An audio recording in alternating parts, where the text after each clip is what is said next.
halika na sa amin ay sumama ka. Ngiti at sayang aming Ama, tara't manood kay Linsat Love.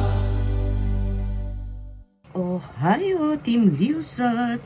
Hello mga bro! Today po is Friday. Rainy Friday morning dito sa Japan. Kakatapos ko lang mag-juicer. Ano to? Isang carrot, 1 tablespoon ng extra virgin olive oil, tapos meron din siyang 1 tablespoon itong lemon squeeze. And medyo iba yung kulay niya kasi meron din tong kale powder. Meron din pala tong, ito yung binigay na katrabaho ni Papang. Ginger and honey siya. Try lang naman natin. So, meron siya 1 tablespoon yan, ginger and honey. So, ayan yung today's mix. So, tara, let's drink it up. Morning kampai! Jack is here. Water daw. Oh! Masarap dyan. Kasi asib-asib. Oh, Jack, oh. Water. Tapos, let's drink the vitamin D and vitamin B12. Say good morning, Jack! Ohayo mga tita bro! You want bread? Kagabi pala, or kahapon, nakagawa ako ng mga tinapay. Yung anak kasi ni Kuya Shibuya, nagre-request siya ng Spanish bread. Tapos si Kuya Jerome naman, nagre-request din kasi siya ng yung tinapay na palaman is chicken asado. Tulo-tulo pa rin si food ko, Arbayan. Medyo mabusisi kasi kapag steam yung siopo asado talaga. So, ang ginagawa ko, and masarap naman siya, pandesal yung tinapay, tapos may palaman na asado filling. Chicken asado. Tapos yung recipe na yun, nakuha ko yun sa Goldilocks Bakebook. And kukunti na lang natira. Kasi nga, umorder chicken. Bumili siya ba? Sila yung ginawan ko ng request ni Kuya Jerome. Mga tinapay, Spanish bread at saka pande asado ang tawag ko doon sa pandesal na may palaman na asado filling. Ngayon ko lang to na-try. Today ko lang to na-try. Yung binigay na katrabaho ni Papang.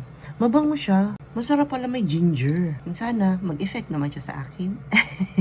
Nakaka-touch din yung mga katrabaho ni Papang ba? Natatouch din ako kasi, alam niyo yun, yung nagki-care din sila ba? Nagki-care sila sa asawa ni Papang kahit hindi naman nila kaano-ano. Ang daming binigay no na beetroot. Pakita ko sa inyo, wait lang. Ayan po, napakaraming beetroot. Napakaraming beetroot. Maganda daw to sa katawan. Kaso nga lang, hindi ko pa siya ma-incorporate sa mga ginagawa ko everyday. Kasi nga, may mga small, healthy habits din akong ginagawa talaga na routine. Katulad ng pag-juicer ko ng 1 carrot. Nag-try na si Papang mag-beetroot, mag-juicer. Grabe, ang kalat mga bro kasi parang dugo. Parang dugo siya. As in, ang kalat dito. Kasi nga, natatalsik yung pula. Makalat siya ba? Makalat siya gawin. Kasi may kulay pula. Pero healthy daw yan. Hindi ko pa siya matatry. Siguro si Papang lang mag-try niyan.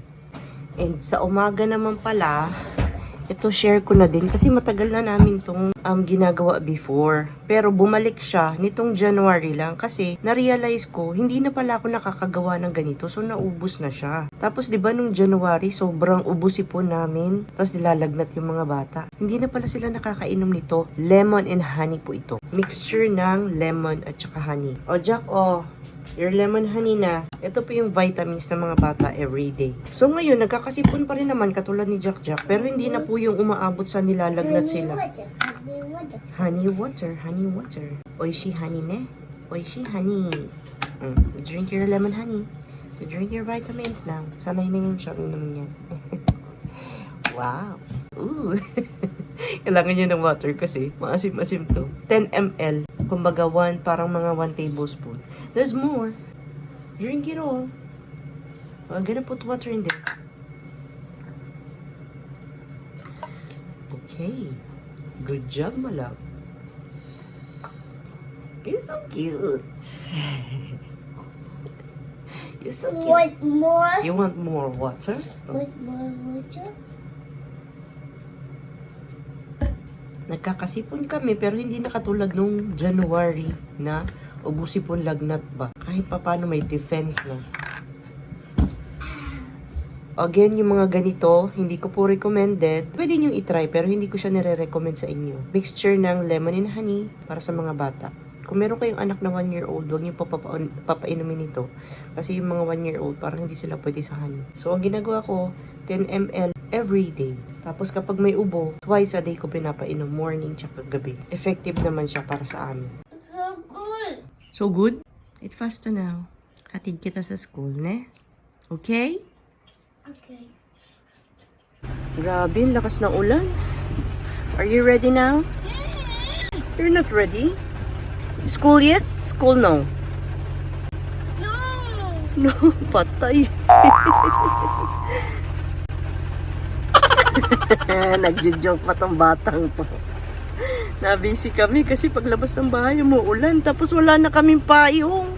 May payong dyan sira, so bibili ako ng payong. Pagdating ko sa kanya, punta ako sa parang grocery na merong parang bilihan ng payong ba. Let's go, Jack. Let's go, okay? Okay. We are here. Wala tayong payong. Wait a minute, Jack. Wait a minute, okay? Go the other way.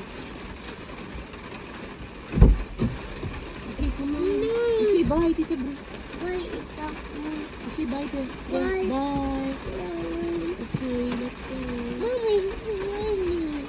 It's raining, yeah? You have to run.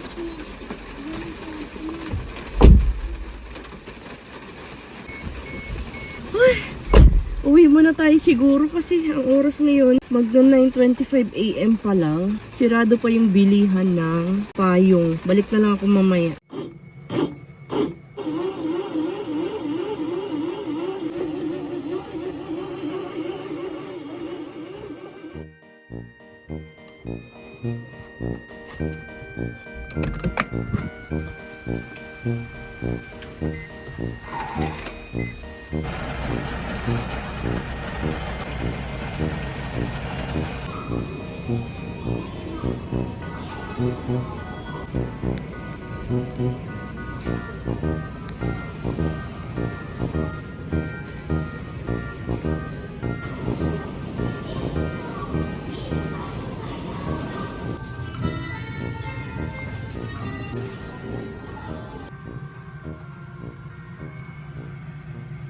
Oh my God, natapos din ako sa pande asado. May konti pa kasing naiwan na palaman from kahapon. So, tinapos ko na today. So, nakagawa pa ako ng ilang pieces. But anyways, natapos na ako doon sa pagtitinapay. Pero may gagawin pa akong isang tinapay mamaya. Milky cheese rolls ba yung tawag yan? So, mag-haul muna ako. Okay! 2 payong lang sana yung bibilihin ko. Pero nakita ko, may payong din sila for Jack Jack. And ayan o, sinail na nila kasi ng 20%. So, ito kay Jack Jack to. Color yellow green. Mura lang yung payong nila doon. 2 payong for adult and yung isang payong is for Jack Jack. Tapos may nakita ako doon, parang cover ng yung futong ni Jack Jack na gagamitin niya sa school. So para merong yung kapalit ba? Pag nilabahan yung bedsheet or yung futong sheet, I mean, may kapalit siya kaagad. So ayan, parehas naman yung size. So yun yung napamili ko sa Sanki. Ito yung ano ng Sanki. Okay, so ngayon naman mag-haul tayo from the grocery ng Newsfield. And Kuya Jake is back home pala. Maaga siyang umuwi this week. So this week, hanggang 11:30 lang kayo sa school, ne? Juichi. 11. 11? Juichi hang. Juichi. Oh, Juichi hang ka na lagi nakauwi. Saan ka dumaan? Mahinatid ka pang shota mo? May girlfriend ka? Nguloy. Bakit tagal ka nakauwi? Anyways, wala bro. Enough with the interview. Mag-haul na tayo niya si Kuya Jake. Super quick haul lang ulit ito. Okay, let's start with the broccoli, enoki mushroom, luya, olive oils, bread and all-purpose flour, kimchi nabe sauce, sausages, chikwa, cheese sticks, carrots, baking soda, liquid detergent, Chinese cabbage, margarine, strawberries, cucumbers, apples, frozen chicken thighs, white and brown sugar. And lastly, for today's haul, itong meat na ito. Mamaya yung gabi kasi nabi ang ulam namin for dinner. Akin na daw yung isa mong payong, Jake. Pumili ako ng payong kasi yung ginamit niyang payong kanina, sira na ba? Nakita ko sa CCTV. Sira yung payong mo, no? Yes. Pinilihan na kita. Yan. Lagyan ko ng name ito. Oh my God, Not big bad. kayo. Okay na to, ne? Ingatan mo lang para hindi agad masira. Okay. Okay naman siya. Medyo sturdy naman. Okay naman for 900 or 1,000 yung price. Mabibisi ako saglit kasi gagawa ko ng milky cheese rolls.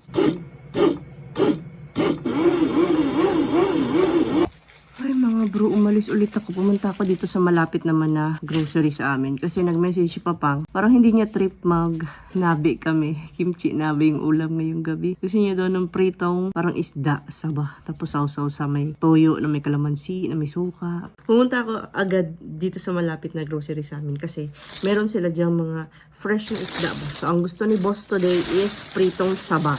Yan. Pinalinis ko na doon. Tapos pinahati ko na sa gitna. So, bali, dalawang malalaking saba na isda ito. Ayan yung price, oh. Medyo pricey siya, pero marami naman na din. Pandalawang kainan na to. Ayan, malalaking isda kasi. Lagay mo lang sa lababo ko yung Jake, ano guys, siya. Tapos pala, share ko rin pala to. Kasi kalasa siya ng, ano nga yun, Chucky sa Pilipinas. Meron ako maliliit, binili before. Kalasa din yun ng Chucky. Tapos, ipinost ko siya sa Facebook. Tapos si Leggy, hello Leggy! Baka manood siya ng vlog. Nagbili na ako nito. Tapos, tinikman ni Kuya Jake. Tinikman ko rin. Tinikman ni Kuya Jerome. Kalasa rin siya ng Chucky ng Pilipinas. Tapos bumili ako ng evaporated milk. Bumili rin ako ng mga ribs kasi masarap siya isabaw ba. Pork ribs. Sarap magsabaw, magsinigang. So, ito, dalawa. Tapos, bumili ako ng skim milks. Kasi ito, nagagamit to siya kapag gagawa ng Dubai Chewy Pistachio. Bali, 3 na yung binili ko. And yung isa kasi today, magagamit to dyan sa ginagawa kong milk cheese rolls. Bumili na ako ng 2 dosena na itlog. And yung aking almond milk kasi naubos na. Tapos, nakakita ako doon ng cloves. Maganda daw kasi to. 3 piraso. Lalagay mo sa 1 cup ng water. Parang tsaa lang siya inumin daw. Maganda daw to sa katawan. Magre-research pa ako. Pero bumili na lang ako in advance. And lastly, dahil naubos na yung binili ko last time. Kasi hindi na lang din ako ang umiinom nito. Yung R1. 1,700, 1,800 din yung isang ganito. 12 pieces na siya sa isang pack. Yan yung last haul for today. Piprito lang ako ng isda. Tatapusin ko lang yung tinapay ko. Tapos magpiprito ako ng fish. Pandi asado for today. Ito na ang pritong request ni Papang Nasaba. Gato. Itadakimasu. Yung nabi, wa? Mamaya, bukas. Iyo. Kunti lang pa. Yung kawan ang dami na yun. Dato ani ga? Ano sa nakapalit ka? Sa kuan, sa sanyon eh. Ano ito ka sa unit? Nito. Fresh yan pang, fresh. Yes, din. Yummy? Oishi. Wow. Kain. Sarap. Sarap ng toyo na may suka na may kalamansi niya pang. Yummy, yummy.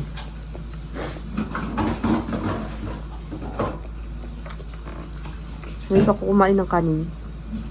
First kain ng kanin today. Done baking na din yung aking milky cheese rolls. Wow. It's 4 p.m. Ano itong bag yan? Ha? Bag. Ano yan? Bag? Binigay? Ah, yung kasamahan ni Papang sa work. Binigyan siya ng bag. Hindi pa ganyan mag-aaral si Jack pero binigyan na. Pati yung anong harmonica, yung piano. Palitan lang ng bag ko nga. Eh, ganun. Ay, ang bait naman talaga ng katrabaho ni Papang sa work po. So, hindi na kami bibili ng bag ni Jack next year kasi meron nang nakaabang. Yung kay Jay kasi ngayon, kay Kuya Jerome yan, medyo sira-sira na ba? But anyways, alis na tayo kasi magpapagasolina muna kami bago kami pumunta kay Baby Jack.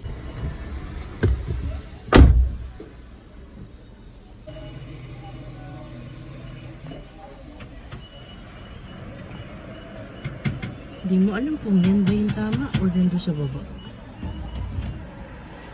Mahal na naman kasi Friday. We are here na sa school ni Jack. Konnichiwa. Konnichiwa. Hi, Dodo. Hello.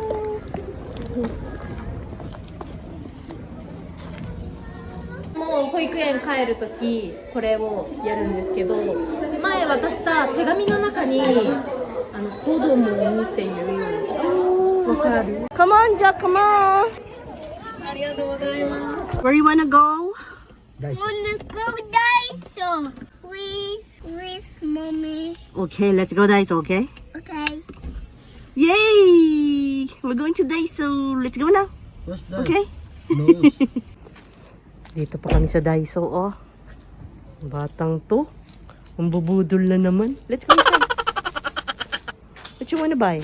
Toy? Toy. Bring a basket.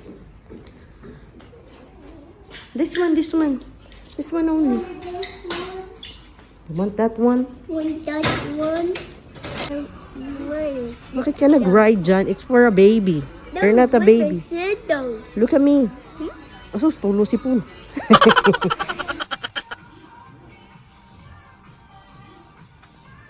Mga laruan dito sa Daiso, hindi na lang siya Daiso lang. Ito, 200 na to. Diba? Ito nga, 300 na. May pabubbles. Mahal na rin ang mga laruan dito. Ito nga, 500. Diba? Mahal na rin. Kahit sabihin mong Daiso yan, mahal na din yan. Sige lang, Loy. Basta happy ka lang. One lang, ha? One toy only. Dati si Jerome din, ang daming Daiso na laruan. Pero okay lang noong unang panahon. Noong 6 years old pa si Kuya Jerome kasi tag Daiso lang talaga lahat. 100 yen. Hindi na katulad ngayon na ang mamahal na. Meron lang tag 500, 300, 200.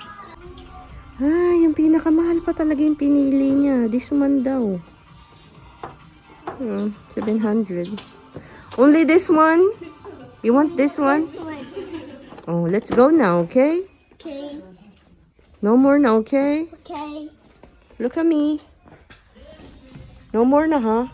Okay? Okay. Okay, let's go now, okay? Okay. Kukuha ka pa niyang chocolate na naman dyan. Sabi nga ni Mama, itula lang. Jake. Kuya Jake. Jake. Kuya Jake. Jake. Kuya? No, Kuya Jake, ano na? Jake. Kuya Jake. Si Kuya Jake. Say, Kuya. Okay, okay na, Kuya Jake. Okay. Okay na, help mo daw siya niyan. Build daw siya niyan. Ito yung binili ni Jack, oh. Yung pinakamahal doon, yun yung binili. Hindi tayo nakapag-Daiso ng ilang araw. Tapos, parang nag-Daiso din kami ng araw-araw pala. Kasi 700. But anyways, dito na kami sa bahay and pakita ko sa inyo yung binigay na bag ng katrabaho ni Papa. Ay, wow naman. Ganda pa niya. Bago-bago pa mga bro. Thank you so much. Arigato gozaimasu. Kasi baka nanonood ng vlog din namin ba? Arigato gozaimasu. Ito, binigyan din ito. Mommy. Choice. May ganito si Jerome, may ganito din si kay Jake. Jake. Hugasan lang to, ibababad. Magagamit pa to. Arigato gozaimasu. Tapos ito din, may ganito pa naman si Kuya Jake, hindi pa sira. Ang bait naman ng katrabaho ni Papang. Pwede pa to. Bukod sa mga kung anong binibigay sa amin para sa health ko, makatulong sa akin ba? Katulad nung beetroot at saka yung parang honey na may ginger. Ito, binigyan din siya ng ganito. So, super thank you. Arigato gozaimasu. And yun lang po yung ating vlog for today. Kasi gusto ko na rin maligo. Gusto ko na maligo at saka para makapag-relax kasi super pagod today. Pero yung energy ko, dahan-dahan na pong umaakit na yung energy ko. Tapos na ako sa lugmok days. So, ang napansin ko lang, medyo napaaga yung aking Genki days. Kasi before, inaabot ng pang 13th, 14th day bago talaga nararamdaman ko na wala na yung pagod. Ngayon, nasa 9th day pa lang ako, ramdam ko na wala na yung pagod. So, alam ko, kahit papaano, may contribution yung ginagawa kong small daily health habits. Kasi hindi ko yung ginagawa before eh. So, tuloy-tuloy lang tayo. And yun lang again. Maraming salamat po sa panonood and sa pagtambay sa channel namin today. Kung hindi ka pa po subscriber, please do like, comment, and subscribe. Okay, Jake, always remember, whatever you are, Be good one. bye-bye for now and see you again on our next one. Bye! Sa next vlog po ulit!